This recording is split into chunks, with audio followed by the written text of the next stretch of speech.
क्या आप जानते हैं कि बख्तियार खिलजी ने नालंदा विश्वविद्यालय में आग क्यों लगाई थी? नालंदा विश्वविद्यालय ना तो कोई राजा का महल या किला था और ना ही कोई ऐसा जगह था जहां खजाना छुपा हो, बल्कि ये तो स्कॉलरशिप्स का सेंटर था और यहाँ वेरियस टाइप्स की नॉलेज दी जाती थी।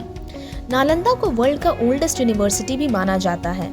इस यूनिवर्सिटी में लोग China, Indonesia, Korea, Japan, Persia और टर्की जैसे कंट्री से लोग पढ़ने आया करते थे। गाइस, नालंदा पर एक नहीं बल्कि 3 आक्रमण हुए थे। कहते हैं कि पहले 2 आक्रमण के बाद इसे फिर से रिस्टोर कर लिया गया था, but after the third invasion it can not be restored. सबसे पहला आक्रमण 455 से 467 एडी के बीच हुआ था और उस समय यहाँ के किंग स्कंदगुप्त थे। दूसरा आक्रमण 7th सेंचुरी में हुआ था। तीसरा और सबसे खतरनाक आक्रमण 1193 एडी में हुआ था और ये आक्रमण बख्तियार खिलजी ने किया था। बख्तियार खिलजी टर्किश इन्वेडर थे।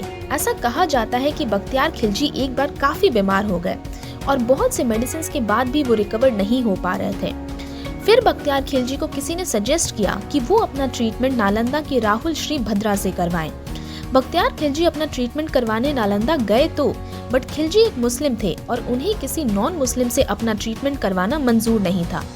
बख्तियार खिलजी राहुल श्री भद्रा को चैलेंज करना चाहते थे और इसलिए खिलजी ने कहा कि वो उनकी दी हुई कोई दवा नहीं खाएंगे।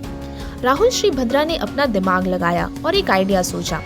उन्होंने खिलजी को हर दिन कुरान के कुछ पेजेस पढ़ने को कहा। धीरे धीरे खिलजी की हेल्थ ठीक होने लगी।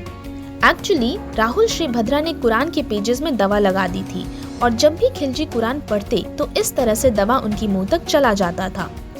जब खिलजी को यह बात पता चली तो उन्हें काफी जेलसी हुई कि एक नॉन मुस्लिम के पास इतना ज्ञान कैसे हो सकता है और इसलिए he decided to destroy this university completely।